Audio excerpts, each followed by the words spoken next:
ওম নম ভগবতে বাসুদেবায়। জয় শ্রীকৃষ্ণ। রাধে রাধে। বন্ধুরা, আজ 6ই বৈশাখ 19শে এপ্রিল শুক্রবার। আজকের দিনেই সম্পন্ন হচ্ছে এই বছরের 1431 বঙ্গাব্দের প্রথম একাদশী, কামদা একাদশী। বলা হয় এই একাদশী পালন করলে মানুষ সমস্ত পার্থিব সুখ লাভ করে, পূর্বজন্মের সমস্ত পাপ তার বিনষ্ট হয় এবং আয়, সুখ ও সৌভাগ্য অভাবনীয়ভাবে বৃদ্ধি পায়।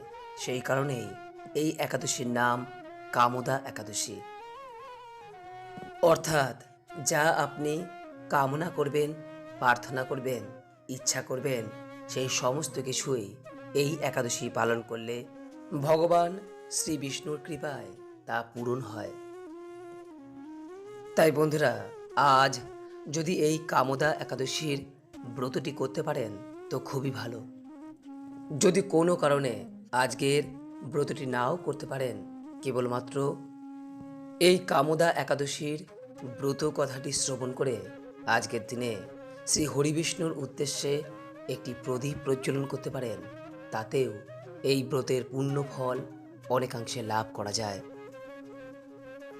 এবং যারা কামদা একাদশীর ব্রত পালন করছেন তারা নিশ্চয়ই জানেন যে এই ব্রতের ব্রত কথাটি যতক্ষণ পর্যন্ত না শ্রবণ করা হয় ততক্ষণ পর্যন্ত এই ব্রত অসম্পূর্ণ থেকে যায়। তাই আজ শুক্রবার, এই কামদা একাদশীর দিন, এই ব্রত কথাটি যতবার শ্রবণ করবেন ততই পরম শান্তি লাভ করবেন।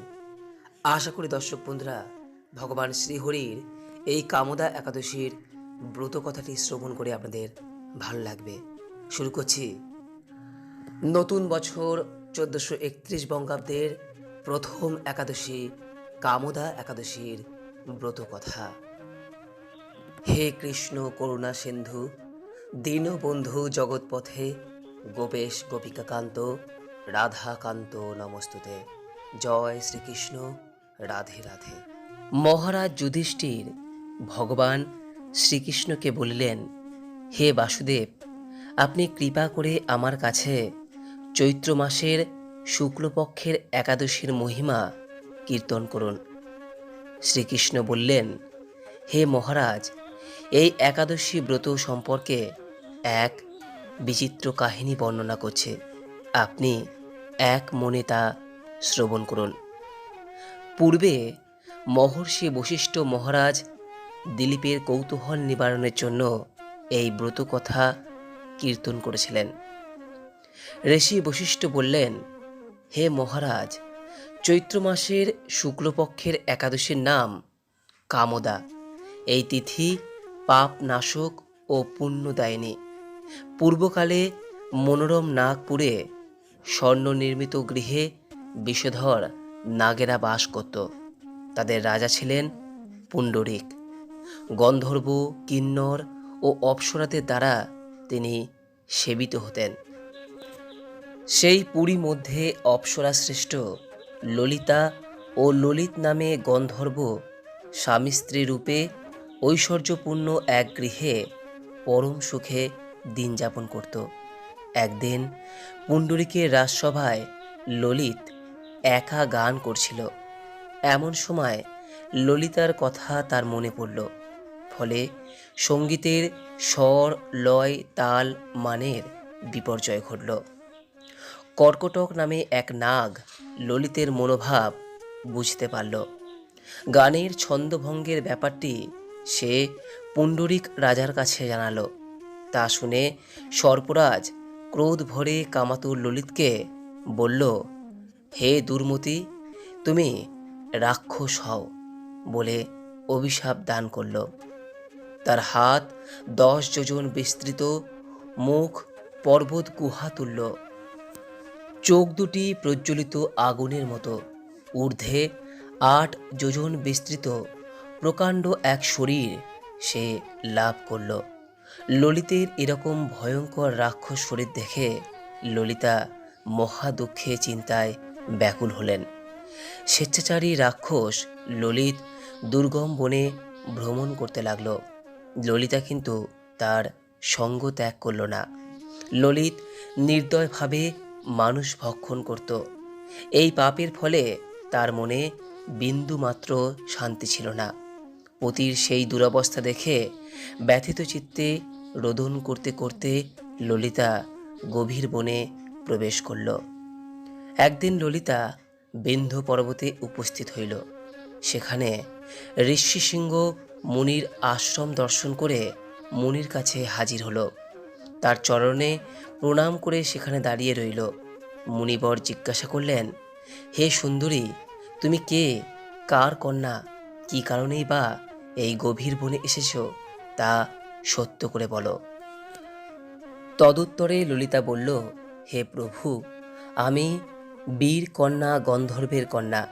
আমার নাম ললিতা। আমার পতির পিশাচত্ব দূর হয় এমন কোনো উপায় জানবার জন্য এখানে এসেছি। তখন ঋষি বললেন, চৈত্র মাসের শুক্লপক্ষের কামদা নামে যে একাদশী আছে, তুমি সেই ব্রত যথাবিধি পালন করো। এই ব্রতের পুণ্য ফল তোমার স্বামীকে অর্পণ করলে তৎক্ষণাৎ তার সমস্ত পাপ বিনষ্ট হবে। বশিষ্ঠ ঋষি বললেন, হে মহারাজ দিলীপ, মুনির কথা শুনে ললিতা আনন্দ সহকারে কামদা একাদশী পালন করল। তারপর ব্রাহ্মণ ও বাসুদেবের সামনে পতির উদ্ধারের জন্য আমি যে কামদা একাদশীর ব্রত পালন করেছি, তার সমস্ত ফল আমার পতির উদ্দেশ্যে অর্পণ করলাম। এই পুণ্যের প্রভাবে তাঁর পিশাচত্ব দূর হোক। এই কথা উচ্চারণ মাত্রই ললিত সাপ মুক্ত হয়ে দিব্য দেহ প্রাপ্ত হল। পুনরায় গন্ধর্ব দেহ লাভ করে ললিতার সাথে সে মিলিত হল। তারা বিমানে করে গন্ধর্বলোকে গমন করল। হে মহারাজ দিলীপ, এই ব্রত যত্ন সহকারে সকলেরই পালন করা কর্তব্য। এই ব্রত ব্রহ্মহত্যা, পাপ বিনাশক এবং বিশেষত্ব মোচনকারী। এই ব্রত মনের অভীষ্ট লক্ষ্য বা ইচ্ছা প্রদানকারী ব্রত। এই ব্রত কথা শ্রদ্ধাপূর্বক পাঠ বা শ্রবণে বাজপেয় যজ্ঞের ফল লাভ হয়। এই বলিয়া ভগবান শ্রীকৃষ্ণ এই কামদা একাদশীর ব্রত কথা সমাপ্ত করিলেন। চৈত্র মাসের শুক্লপক্ষের এই কামদা একাদশীর ব্রত মাহাত্ম্য বরাহ পুরাণে বর্ণিত রয়েছে। আশা করি দর্শক বন্ধুরা এই ব্রত কথাটি শ্রবণ করে আপনার ভালো লেগেছে। যদি এই ব্রত কথাটি আপনারা পাঠ করতে চান, তাহলে সেক্ষেত্রে আমাদের যে ওয়েবসাইট, যার লিঙ্ক নিচের ডেসক্রিপশন বক্সে দেওয়া রয়েছে, সেই লিঙ্কে গিয়ে এই ব্রত কথাটি পাঠও করতে পারেন। ব্রত কথাটি যদি আপনার ভালো লেগে থাকে, অনুগ্রহ করে লাইক করবেন, পারলে যারা এই ব্রত পালন করছেন তাদের উদ্দেশ্যে শেয়ার করবেন।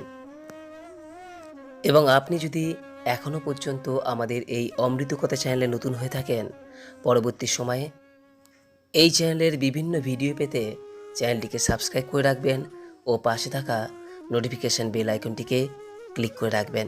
সকলেই ভালো থাকুন, সুস্থ থাকুন, এই কামনা করে আজকের মতো ভিডিওটি এখানেই শেষ করলাম। নমস্কার, ধন্যবাদ। ঈশ্বর আপনার মঙ্গল করুক। জয় শ্রীকৃষ্ণ। রাধে রাধে।